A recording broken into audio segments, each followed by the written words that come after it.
Bonjour à tous. Faut-il retourner dans un pays en guerre? C'est le sujet du jour. On va en parler.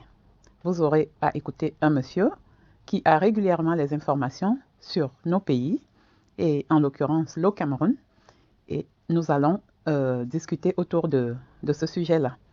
Restez à l'écoute.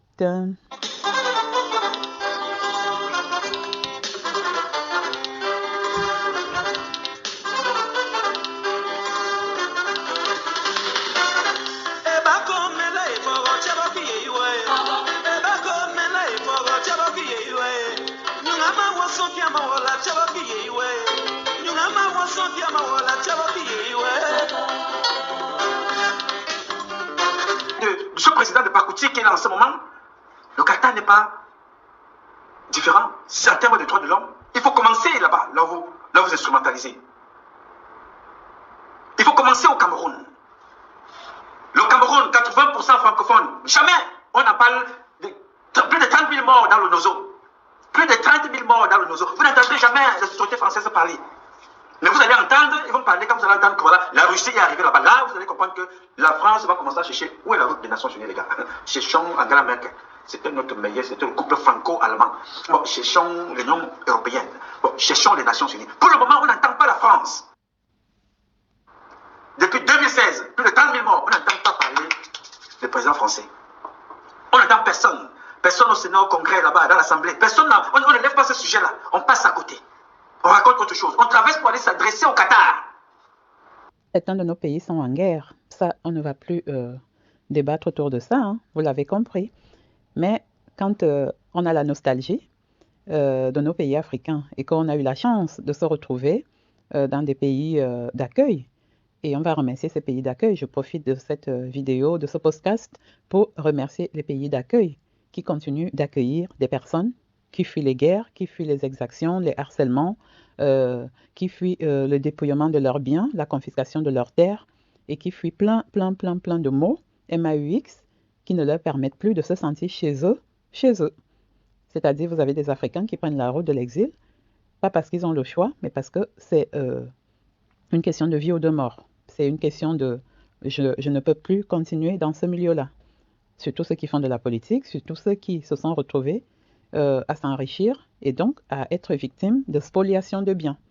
Surtout ceux qui sont victimes des guerres, tout simplement. C'est-à-dire, on est venu pour des opinions politiques divergentes, vous vous êtes retrouvés pris entre deux feux, et ça se passe au Cameroun, ça se passe au Mali, ça se passe dans plein de zones africaines. Donc l'Afrique, on l'a déjà dit, c'est une chasse gardée de certaines personnes de l'Occident, notamment. Vous avez les Chinois, vous avez les Français, vous avez les Hollandais, vous avez les Américains. Donc au début, il y a eu l'esclavage, après il y a eu les colonies. Maintenant, il y a une sorte de poursuite de tout ça sous des formes diplomatiques avec des gouvernements qui n'ont pas les moyens, des populations africaines qui n'ont pas les moyens de contrer toutes ces personnes qui sont là pour se servir tout simplement sans vouloir payer. Un peu comme dans certains pays, vous avez par exemple l'Arabie Saoudite qui vend du pétrole et qui est très riche parce qu'elle vend juste du pétrole. Nous, on ne peut pas vendre ces biens-là correctement parce que ces personnes-là veulent les prendre gratuitement. Voilà. Donc, les gouvernements se retrouvent donc pris entre deux feux, hein. On encourage la population à les haïr. et après, ils se retrouvent démunis face à la haine d'un côté et puis face aux pressions occidentales de l'autre côté. Que sait-on vraiment de ce qui se passe en Afrique? Personne ne le sait.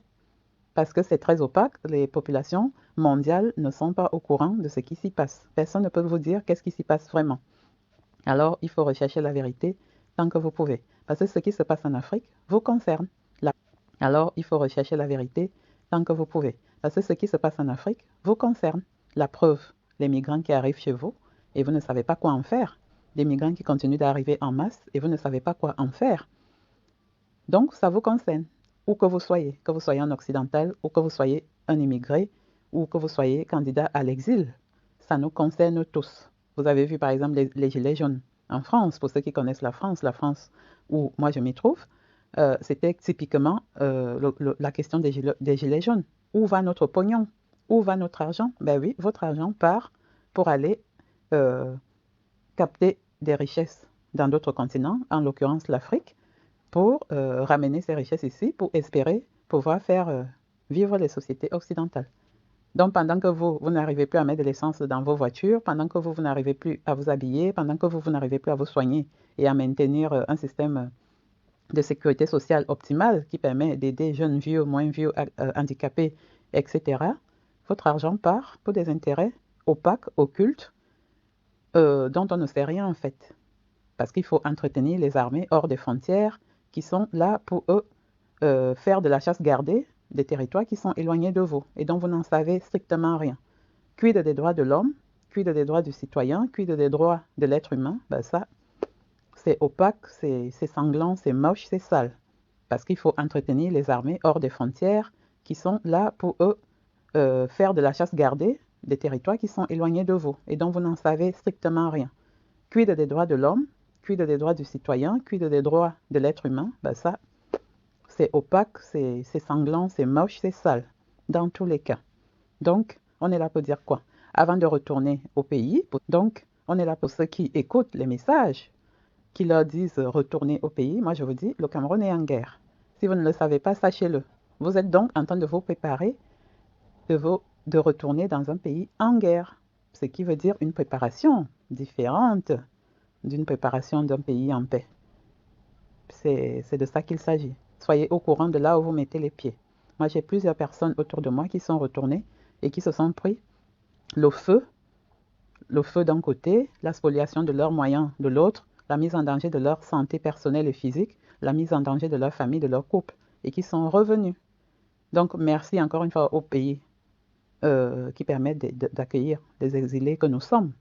Nous sommes tous exilés de quelque part, la terre nous appartient à nous tous. Maintenant, les gouvernements mettent en place des conditions pour entrer dans leur territoire. Il faut, dans tous les cas, ne pas aller vous mettre dans des difficultés et essayer d'avoir les moyens légaux pour entrer dans les territoires. Mais ce n'est pas toujours aisé pour quelqu'un qui a sa vie en danger. Ça, on peut le comprendre aussi. Mais les pays qui permettent l'exil n'informent pas correctement leurs citoyens aussi, parce que parfois, c'est bien eux qui mettent le feu à l'autre bout de la terre.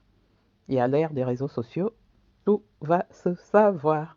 Cherchez la vérité. Que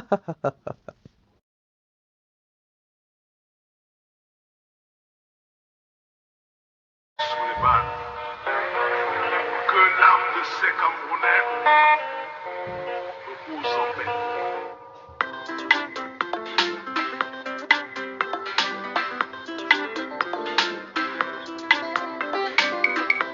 Eba kamele fogo chabaki hiwae. Eba kamele fogo chabaki hiwae. Yungama wason kyama wala chabaki hiwae. Yungama wason kyama wala chabaki